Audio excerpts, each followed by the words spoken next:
sejam todos muito bem-vindos ao canal Estante do Inconsciente. Eu sou o jornalista Luiz Fernando Caldeira e hoje o nosso programa no Divã da Estante vai abordar um dos temas mais emblemáticos e por vezes incompreendidos da teoria freudiana, as fases psicossexuais.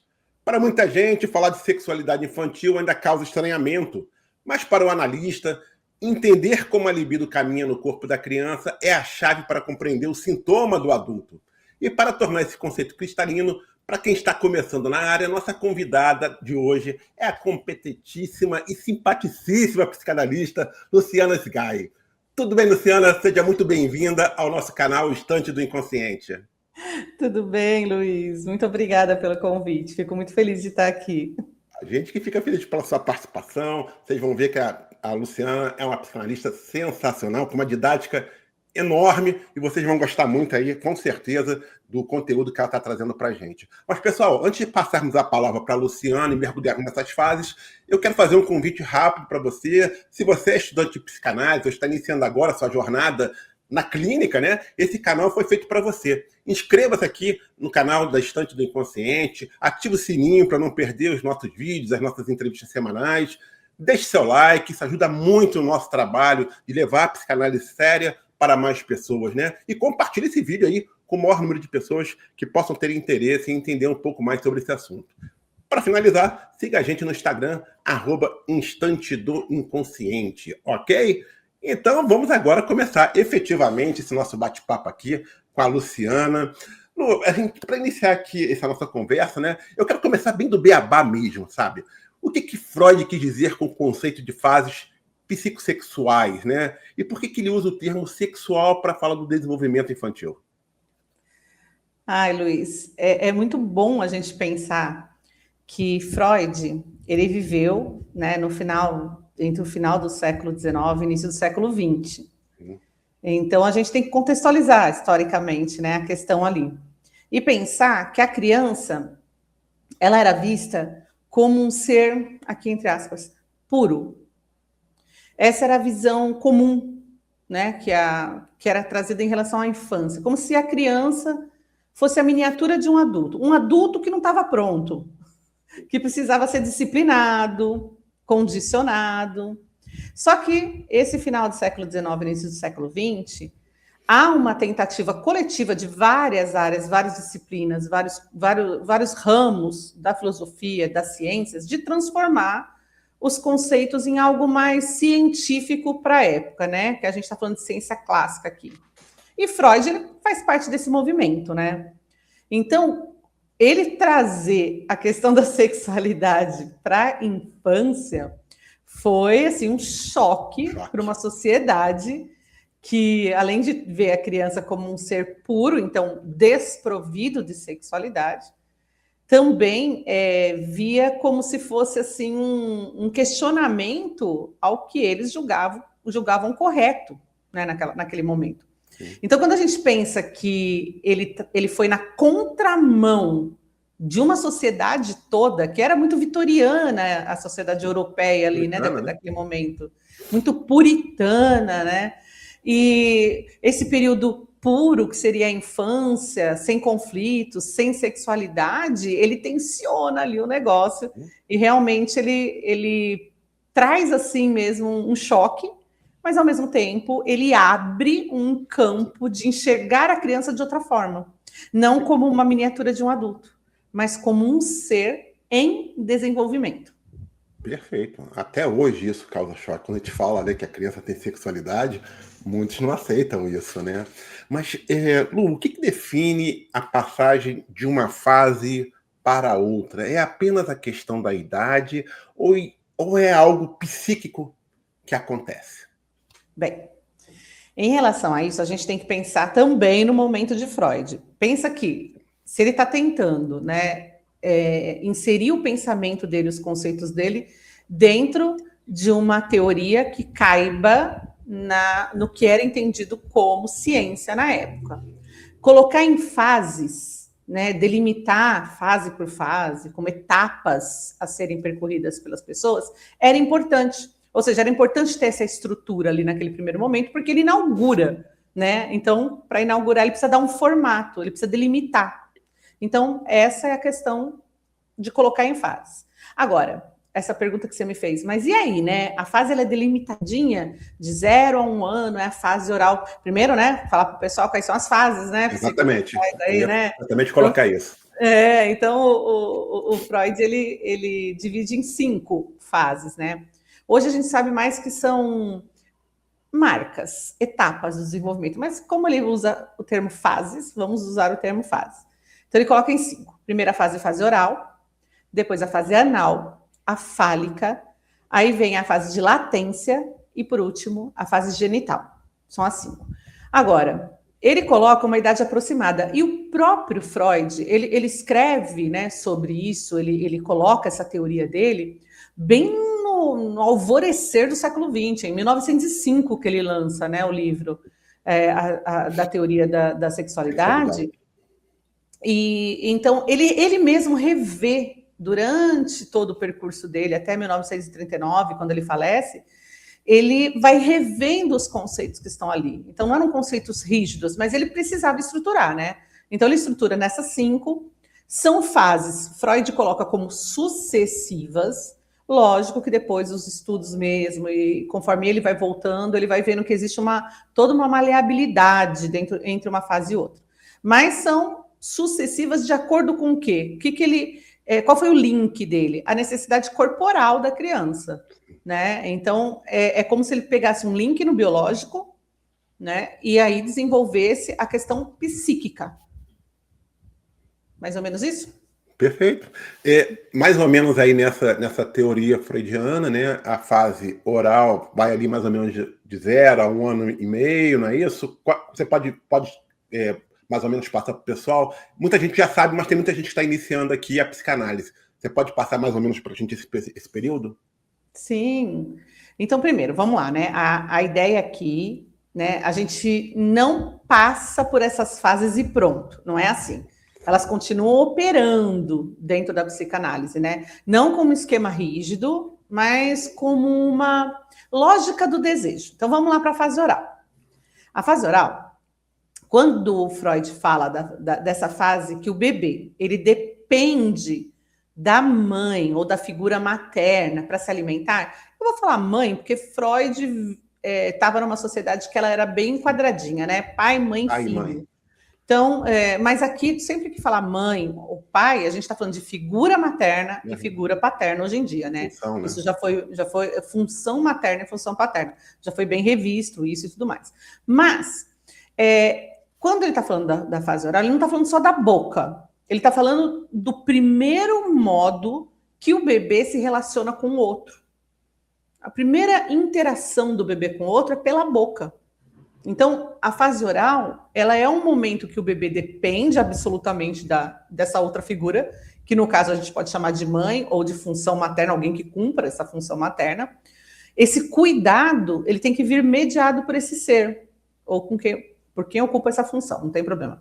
Então, ó, prazer, alívio, vínculo, eles acontecem juntos. Então, não é só sobre a alimentação, mas sobre tudo que vem junto com a alimentação.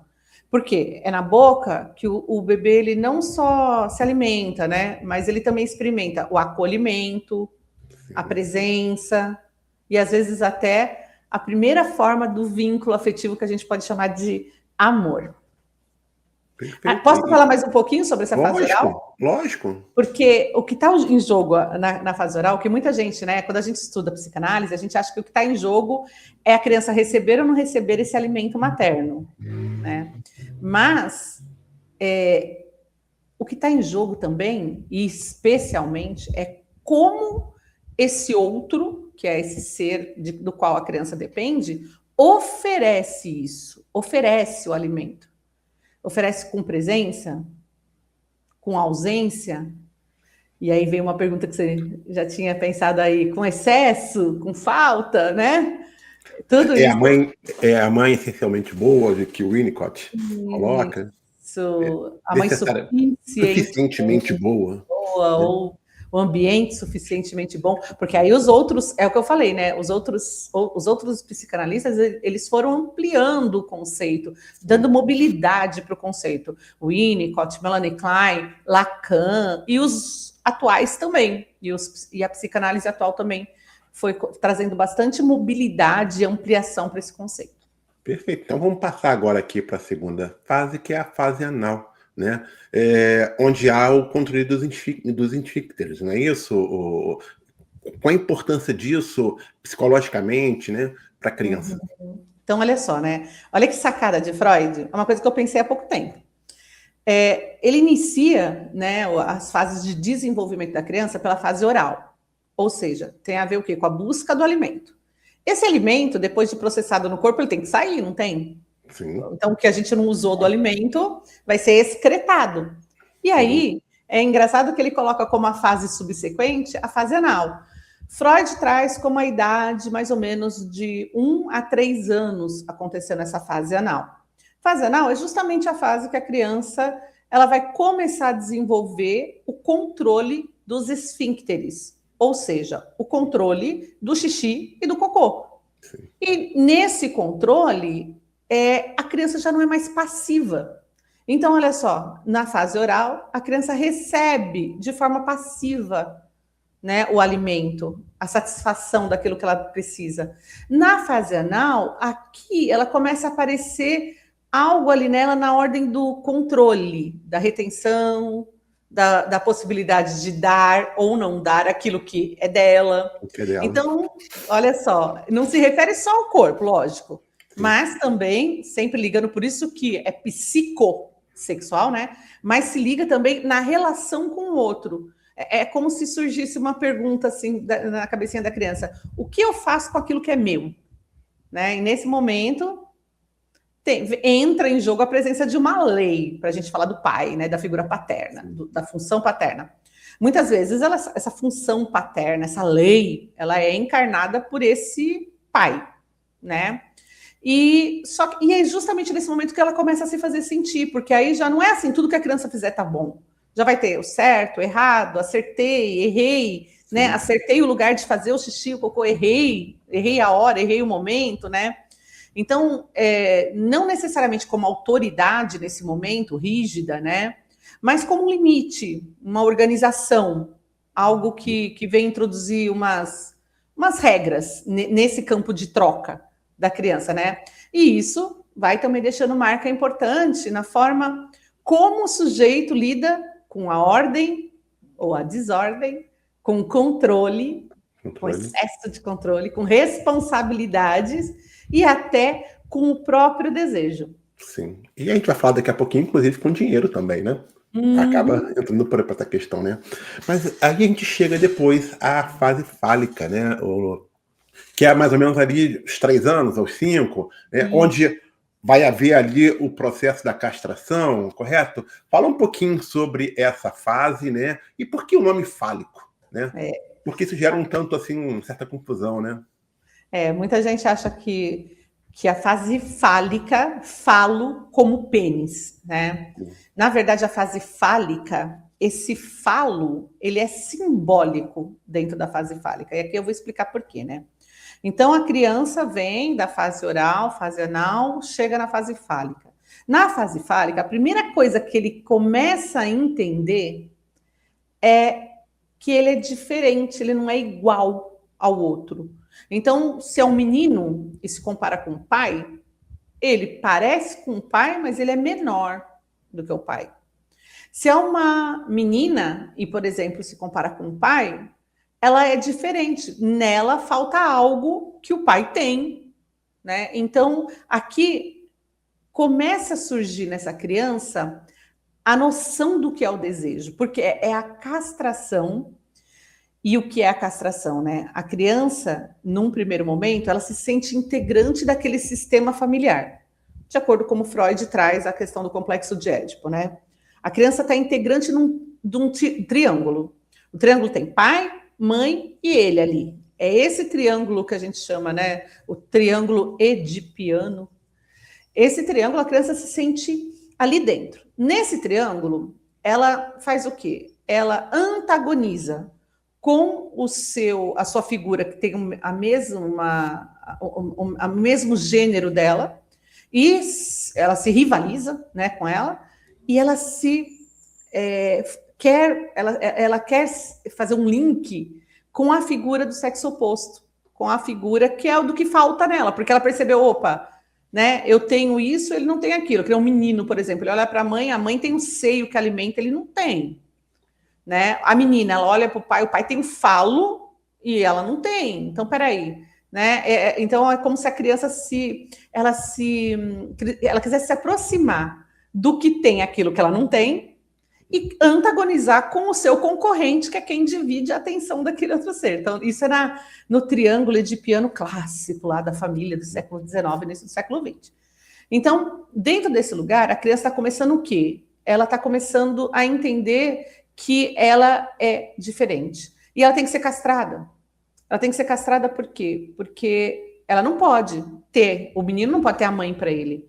E a menina não pode ter o pai para ela. O pai não é dela, ou a mãe não é dele.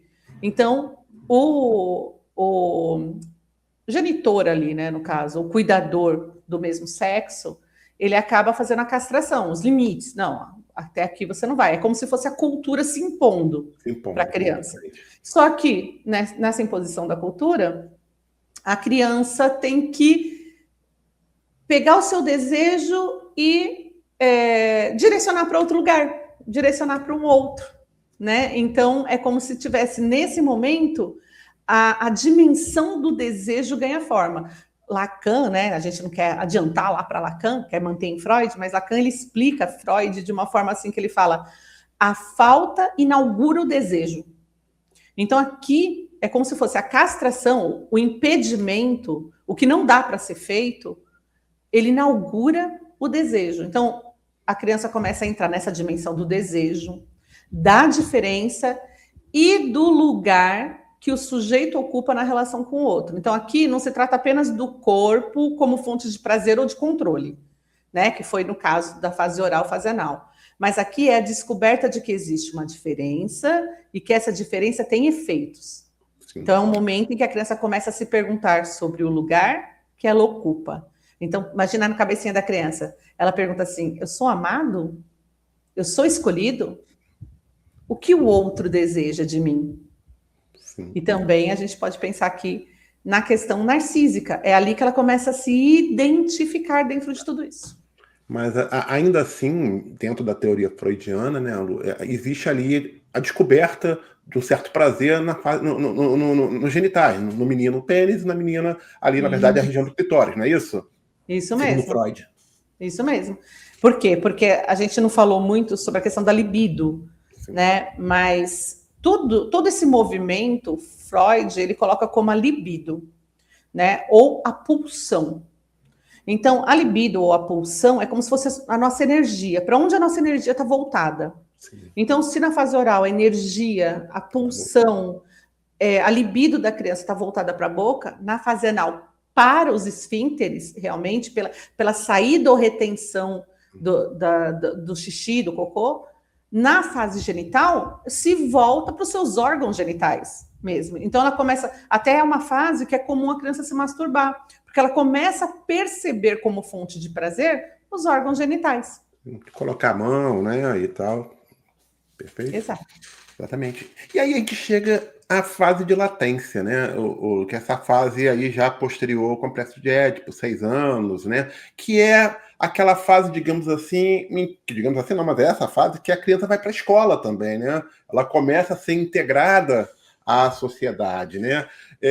O que muda, né, em relação às fases anteriores? Ela passa a ter, de fato, assim, ela deixa de sentir, digamos assim, esse prazer e passa a ter prazer nos objetos, é isso? Deixa de ter o prazer em si só e passa a ter prazer nos objetos. A libido dela passa a ser direcionada para os outros? É exatamente isso, Luiz, em outras palavras, é um deslocamento. Pensa que a libido ela foi caminhando, né, pelo corpo da criança. Até agora, até a terceira fase, que eu particularmente trato como as fases estruturantes do sujeito. Sim. Até aqui era sobre o corpo dela, né? Era sobre ela ali. Na fase da latência, que vai mais ou menos dos 6 anos até o início da puberdade, que antigamente era por volta de 12, 13 anos, hoje, com o acesso a todo um conteúdo mais sexualizado, tudo mais, às vezes acontece bem antes disso também, né? Porque hoje a gente, na psicanálise moderna, a gente entende que o meio tem muita influência, né, na forma como vai acontecendo as fases psicossexuais. Mas a latência é uma fase importante, que a criança é como se a libido, a energia vital dela, tivesse focada no grupo social. Então, ela quer aprender, ela quer estudar, ela quer fazer parte de grupo, ela quer brincar, ela quer praticar esportes. E isso é fonte de grande prazer para a criança se sentir inserida ao meio, né? Então é o momento que ela sai desse triângulo de piano aí e vai para a sociedade de uma forma mais... E entra na cultura, né? Isso, e entra na cultura mesmo. Só que ali ela está buscando o seu lugar, né? Ela busca o seu lugar na fase de latência. Então ela está ali com coisa, né? O que é ser um aluno, o que é ser um colega, o que é ser, né, um primo, o que é ser cada um desses papéis sociais. Então ali o foco dela está em entender o mecanismo dessa sociedade e tentar se encaixar e se perceber dentro de tudo isso. A sexualidade fica adormecida? É quase como se tivesse adormecida, mas a fase de latência depende de como eu passei pelas fases anteriores. Porque, por exemplo, se uma criança foi muito exposta à sexualidade, ou foi exposta à sexualidade adulta, né? Que tem um viés totalmente diferente do que a gente chama de sexualidade infantil. Então, a sexualidade infantil está muito mais no campo do afeto e do prazer.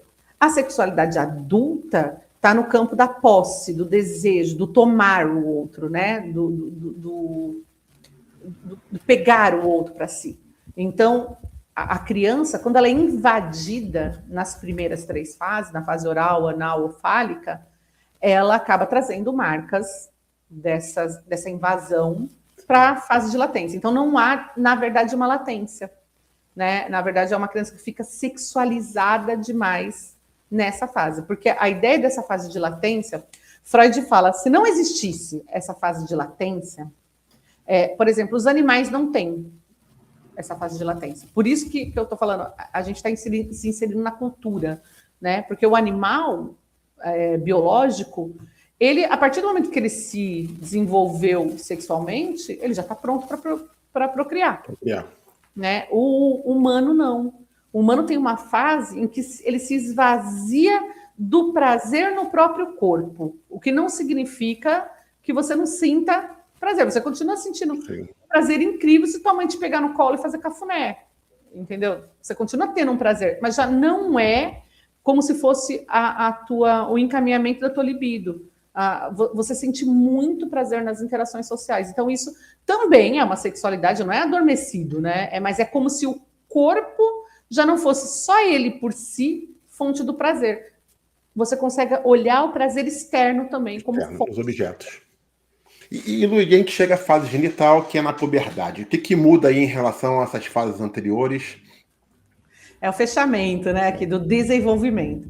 Então, para Freud, a partir da puberdade, né, o corpo e a mente da criança estão justamente voltados para essa pessoa se identificar como um ser ali que vai buscar, da forma como ela vai buscar o afeto, a forma como ela vai desejar, a identidade sexual dela, é onde vai ali se estabelecer.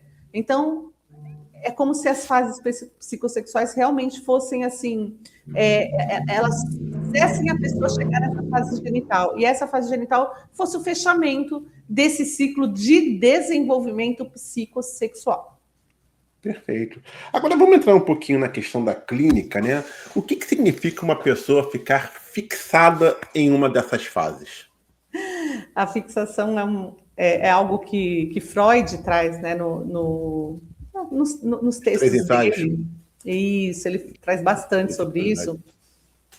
E que ele fala assim, Tem sofrimentos que nós temos. Deixa eu só tirar meu celular de tá, tocar aqui. Quer que eu comece de novo ou posso continuar? Não, vambora. Então, bora. Tem sofrimentos que o ser humano carrega com ele que não começaram agora, que não se respondem, não dá para a gente responder o porquê daquele sofrimento só com o que está acontecendo agora. Por exemplo, eu fui mandada embora. Isso é terrível para qualquer pessoa, né? Poxa, perdi meu emprego. Por que para uma pessoa aquilo é muito mais difícil e dolorido do que para outra? Onde aquilo se liga? Onde aquilo, né? Com o que aquilo fala? Com o que aquilo conversa na pessoa? Então, por isso, quando a gente está falando assim das fases psicossexuais, a gente está falando como uma forma de interpretar, de pensar o sofrimento que não se resolve com a questão em si, que não se resolve com o acontecimento claro atual. Então, é como se fosse a lógica que sustenta aquele sofrimento. Mas, Lu, assim, essa fixação acontece tanto por um excesso de satisfação, como por uma frustração, talvez até excessiva? Com certeza. Como a gente entende que as fases psicossexuais é um esquema que mostra as formas como a gente se relacionou, né? Aprendeu a se relacionar, como foram as nossas primeiras interações, nossa primeira relação com o outro, com certeza, se eu tive excesso de algo ou negligência de algo, isso vai me marcar. Então, vai ficar gravado em mim algo dali, né? E aquilo que é gravado é como se a gente chamasse de fixação. Fixação está ligada exatamente a isso, a lógica que vai sustentar aquele sofrimento. Então, eu perdi o emprego, sabe o que aconteceu comigo? Comecei a comer demais. Comecei a comer muito. Fiquei com compulsão alimentar. Se a gente pensa numa compulsão, o que a compulsão alimentar vai ter ligação com a perda do emprego, né? Outra pessoa não, outra pessoa ficou muito triste, muito decepcionada, achando que não vai conseguir mais nada, desanimada. A outra se sentiu um nada, né? E para cada uma de um jeito. Geralmente, a situação atual se liga com alguma fixação nossa. E fixação, aqui é bom deixar bem claro, você tinha falado do conceito de mãe suficientemente boa, eu acho que é importante a gente falar isso. Não é sobre o que o outro, sobre exatamente o que o outro fez ou deixou de fazer com a gente, e sim com como eu me impliquei naquilo. Então, o quanto eu precisava de atenção e o quanto de atenção eu recebi. O quanto eu precisava de alimento e o quanto de alimento eu recebi. Então, tem a ver comigo, não tem a ver especificamente, a não ser em casos de grandes negligências ou de traumas, né, ou de situações muito... Mas tem a ver com a forma como eu me insiro naquela minha narrativa. Como eu me senti diante de tudo aquilo. Então, às vezes, você tem uma mãe suficientemente boa, mas o filho está lá fixado numa fase oral. Você teve um pai suficientemente bom, mas o filho está lá fixado na fase anal. Aí você fala, por quê? Se teve um ambiente saudável, um ambiente tranquilo, um ambiente que teve nem de mais e nem de menos, né? Por quê? Porque depende de como a criança se viu diante daquilo. É o olhar da criança que vale ali. Por isso que a psicanálise, ela busca a narrativa pessoal, não é julgar o outro, falar assim, sua mãe foi errada, seu pai foi errado, né? Não é isso. É entender na lógica infantil como tudo aquilo aconteceu e como você se estruturou diante daquilo. Então, por isso que a fixação é algo tendo acontecido muito a mais ou muito a menos naquela situação, pode ter te gerado um movimento psíquico que te leva de volta para aquele modo de sentir, aquele modo de interagir. Duas perguntas aqui, basicamente uma, né? Por que é fundamental o analista identificar se o paciente está preso ou não a uma dessas fases, né? E a outra é qual o cuidado que o analista tem que ter para não confundir um traço de personalidade comum com uma fixação? Muito boas perguntas. Então, vamos lá. Primeira Primeiro, as fases psicossexuais são importantes para nós, analistas, mas não como um modelo fechado. Ok. Certo? É mais como uma bússola clínica, né? Então, essas fases ajudam o sujeito a entender, aliás, ajudam o analista a entender como o sujeito se relaciona com o outro, com o próprio corpo e com o próprio desejo, né? Então, não serve para explicar o passado, as fases psicossexuais, mas para orientar, escuta agora, aqui e agora, né? Nessa demanda atual. Então, eu falei, perdeu o emprego, né? Como isso se moveu o que dentro dele? Então, de acordo com a fase psicossexual, que aquela pessoa ficou fixada, ou que a gente está vendo características mais marcantes dali, a gente pode aproveitar aquilo para realmente, assim, construir uma lógica junto com... Ou seja, o fato de ter uma explicação, ter um contexto, não surgiu do nada, não é porque eu sou todo errado, né? Quantos casos eu não pego de pessoas na clínica que falam, poxa, minha mãe foi maravilhosa, meu pai foi maravilhoso, por que eu sou desse jeito? Sabe, assim, com uma culpa aí, né? E quando não pega, né? É porque meu pai foi horrível, foi um ditador, ou foi um cara que me violentou sexualmente, ou me violentou fisicamente, ou moralmente, né? Então, tudo isso a gente fala, então a gente é tudo refém disso daí? Não. Como eu me estruturo? Como eu estruturo o meu sofrimento dentro de tudo isso é que importa para a clínica psicanalítica. Como eu me incluo em toda essa dinâmica, não como espectador da minha vida. Então, não é relembrar o passado, minha mãe realmente, né, não foi boa o suficiente, não sei o quê. Pronto, tá explicado, tchau. Né? Não. É assim, e aí? Pronto, já entendi meu contexto. E agora o que eu vou fazer com isso? É isso que a clínica psicanalítica traz ali para o sujeito. E a segunda pergunta era, Lu?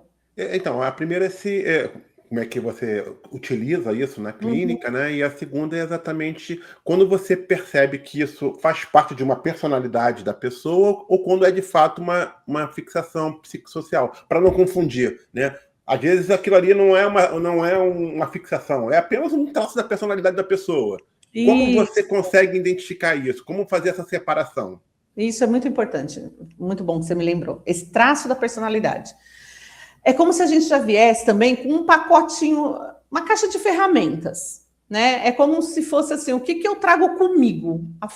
O que eu tenho de ferramenta para lidar com tudo que acontece na minha vida?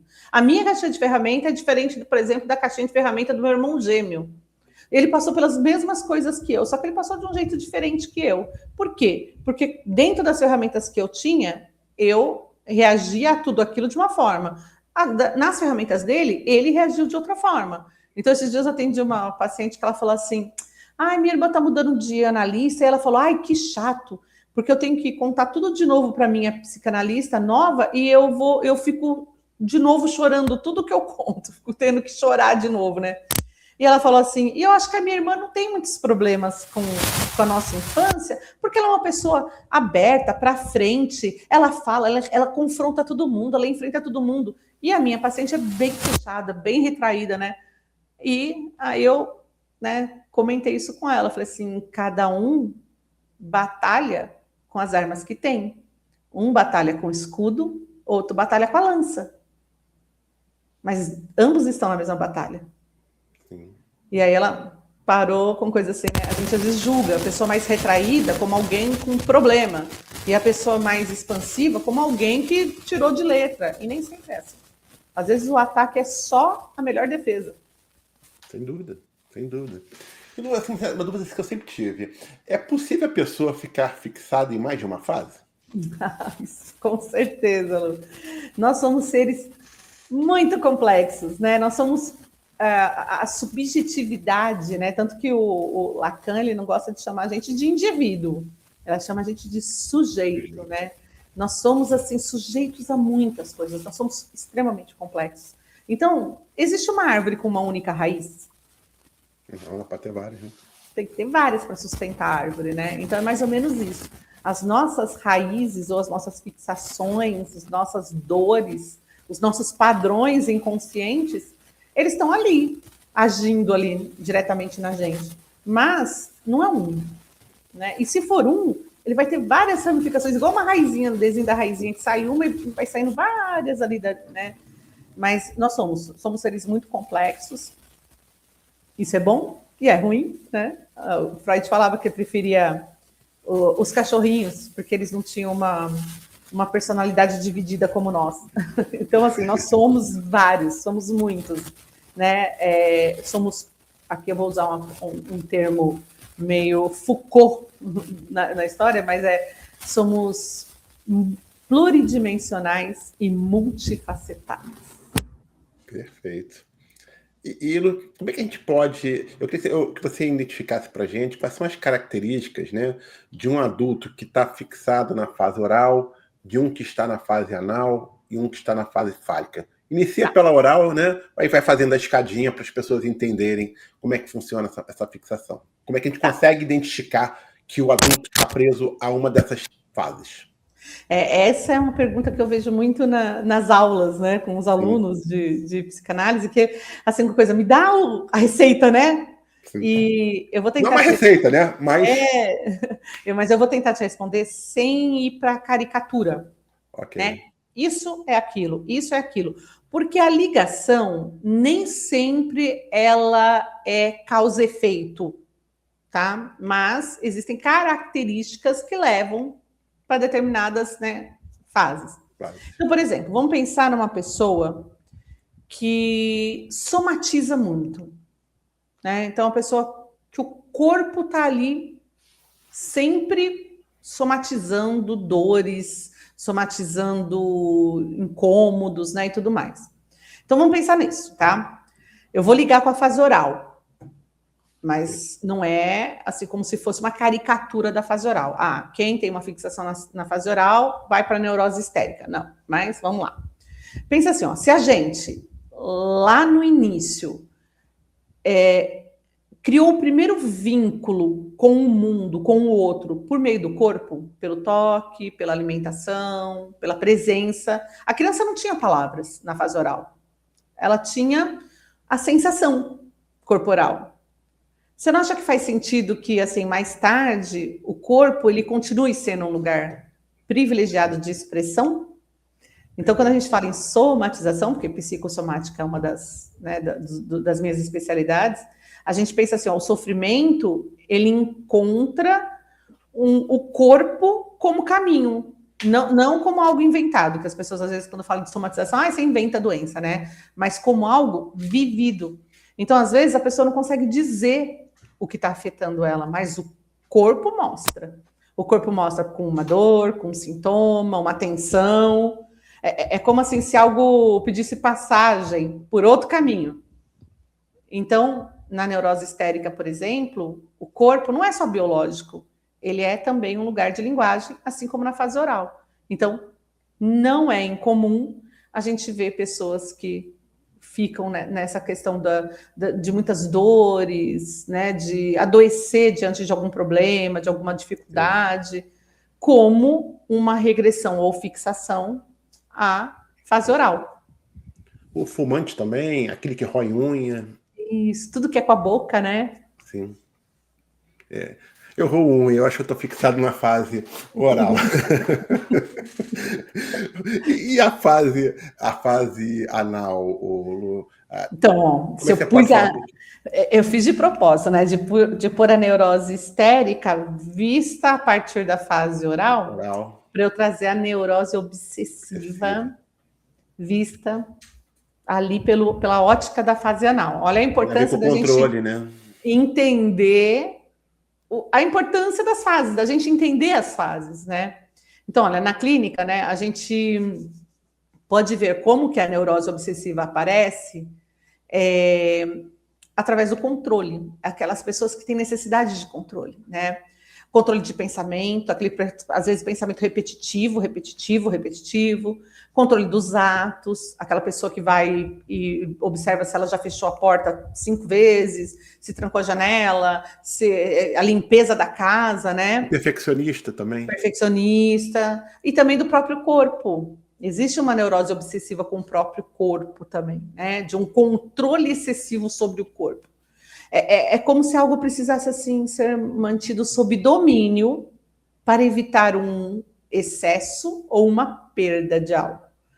Então, ó, mais uma vez, não é uma relação direta de causa e efeito, mas são traços, ou seja, modos de organização que continuam operando. Então, aqui na fase anal, por exemplo, ó, você tem aquela pessoa econômica. Isso, o avarento. Econômica. Então, faça, ó. Pensa, 2 filhos. Chegou no parquinho, você deu para cada um lá uma notinha de R$50 e falou, ó, vai brincar. Vai brincar. Aí um vai, deu 10 minutos, ele já andou em tudo que ele queria e volta todo sujo, todo maluco, né? E o outro chega.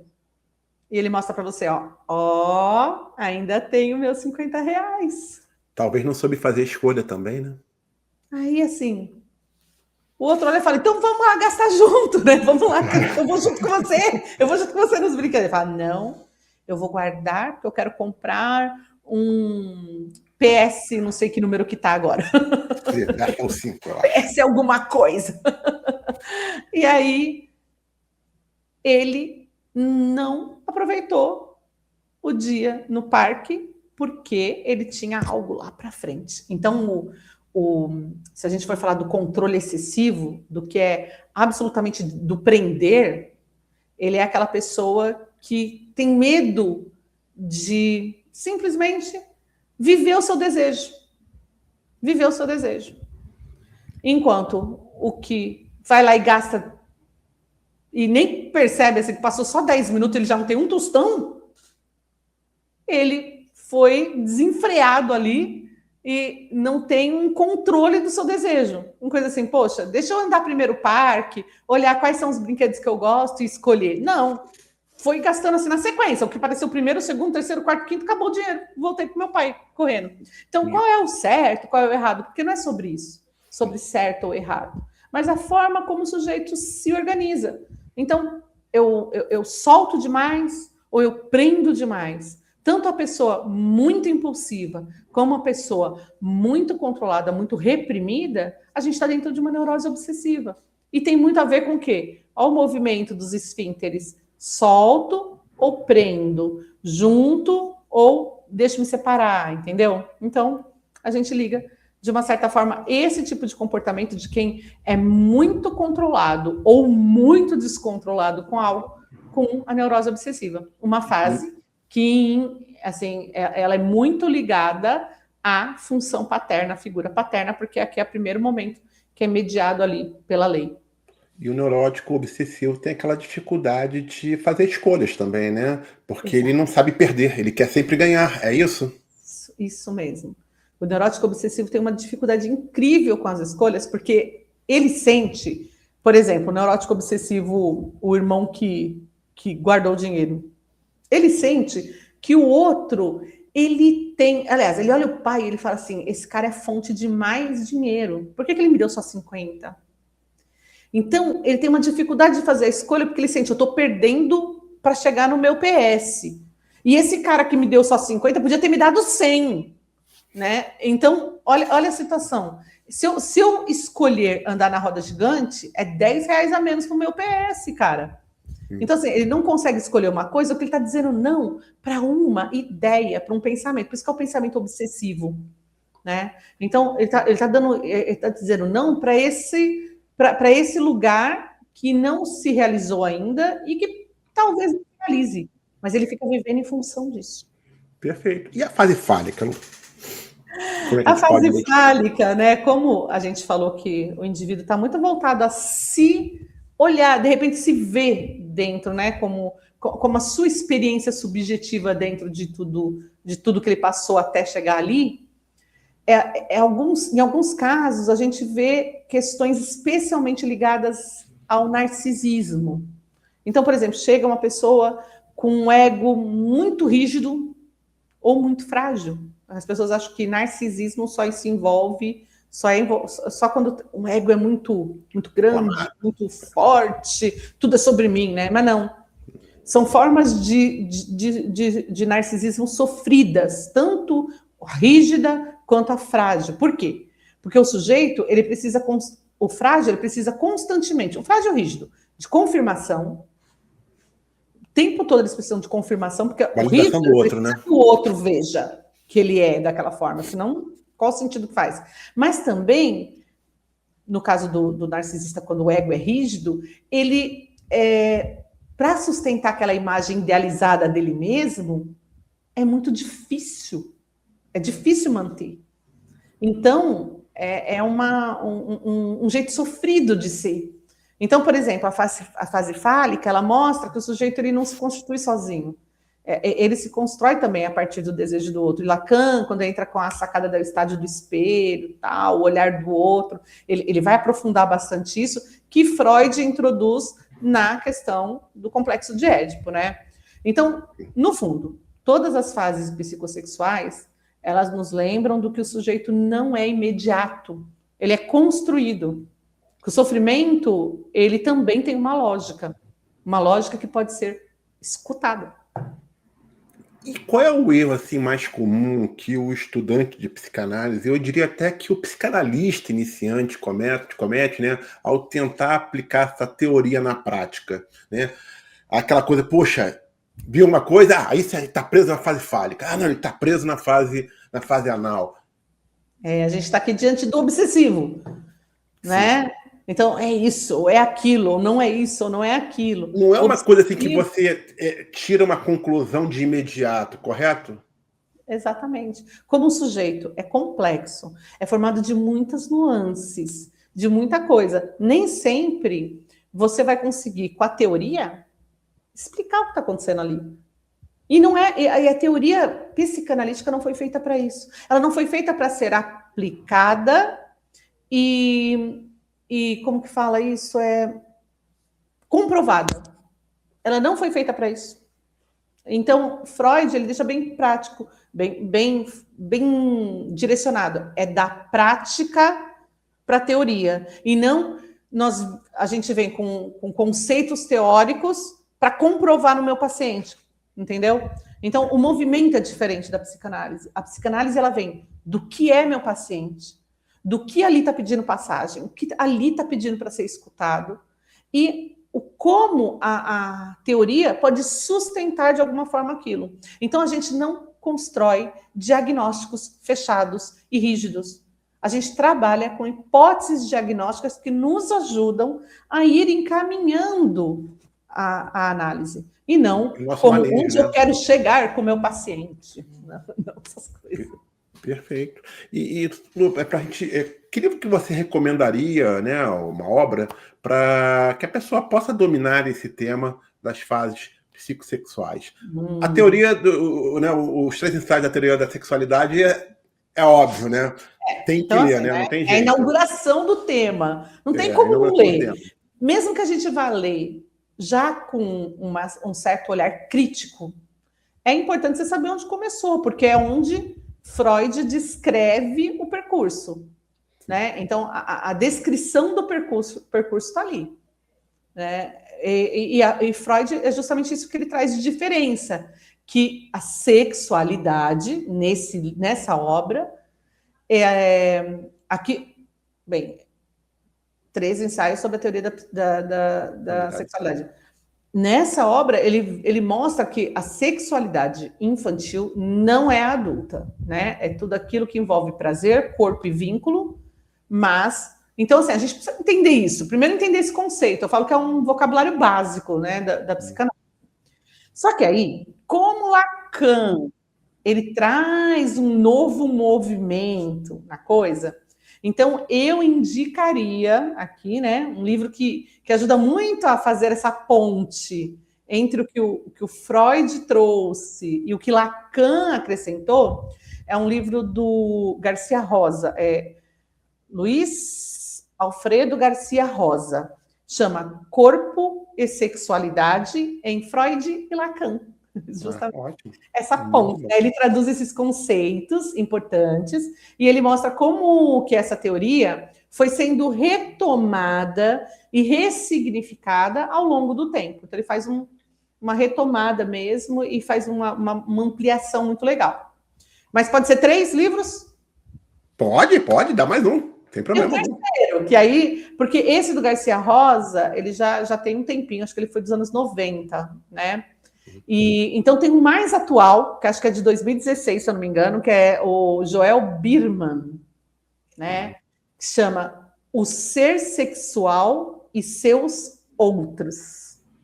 Então é bem a forma mais contemporânea da psicanálise encarar a questão da sexualidade, né? Ele traz a sexualidade para o contexto contemporâneo, porque o contemporâneo, o que ele faz? Ele insere na questão da sexualidade a cultura, a identidade, as novas formas de vínculo, que a gente estava falando ali na teoria da sexualidade de Freud, da sociedade bem, né, certinha lá, corretinha, que era pai, mãe e filhinho. Agora a gente tem várias formas de família, a gente tem várias construções de vínculo, né? Então, o vínculo que você tinha era o vínculo de amizade, o vínculo de respeito aos mais velhos, o vínculo de afetivo romântico com o seu parceiro, que se tornaria seu marido ou sua esposa, né? Era muito ali, digamos assim, muito estruturado, né? A sociedade já tensionou esses tipos de relação. Então, é importante a gente trazer uma obra também que traga esse ar de modernidade aí para essa questão da teoria da sexualidade. Muito bom. Para a gente encerrar, então, esse nosso bate-papo, eu queria que você deixasse uma mensagem aí final para todos aqueles aí que estão em formação, né, nessa área de psicanálise, ou que já é aí recém-formado, está iniciando, digamos, agora na clínica. Que mensagem que você pode deixar para todas essas pessoas? Que é o nosso público aqui do canal, né? Lu, mantenha o tripé psicanalítico, pelo amor de Deus.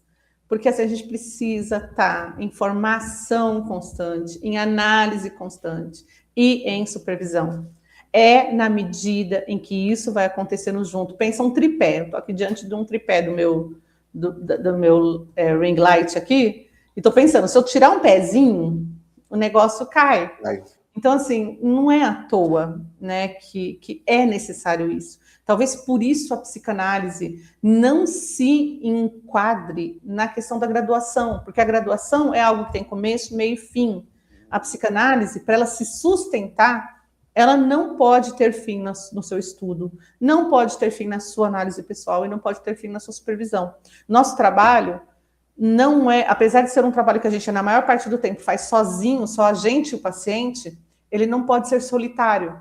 Ele tem que ser uma troca das vozes, uma troca das narrativas, para que realmente a psicanálise ela possa ir se repensando, se atualizando. E assim, gente, precisa estudar Freud, não tem como. Poxa vida, né? O pessoal fala, mas Freud está ultrapassado, teoria da sexualidade está ultrapassada. Gente, é um ponto de partida, importante. Se eu não conheço o ponto de partida, como que eu vou chegar em algum lugar, né? Então, é estruturante e é importante também estudar Freud. Sem dúvida alguma. Cara, assim, essa entrevista virou uma verdadeira aula. Eu tenho certeza que quem nos assistiu vai olhar para a teoria de Freud, né, com muito mais clareza e principalmente aí com um olhar mais atento para a escuta clínica também. Luciana, quero agradecer mais uma vez aqui por você estar compartilhando seu conhecimento aí com os nossos ouvintes aqui, com os nossos seguidores aqui do canal. Muito obrigado. E as portas estão abertas aí para você voltar em outra oportunidade com outro tema. Obrigada e parabéns pelo seu projeto aí. Obrigado, Luciana. E para você que nos acompanhou, muito obrigado também. E se esse vídeo te ajudou a entender melhor o desenvolvimento humano, né, na visão da psicanálise, compartilhe esse vídeo aí com todos os seus colegas aí que estão em formação em psicanálise. A gente se vê no próximo vídeo, gente. Até lá. Um grande abraço a todos. Tchau, tchau, gente. Valeu!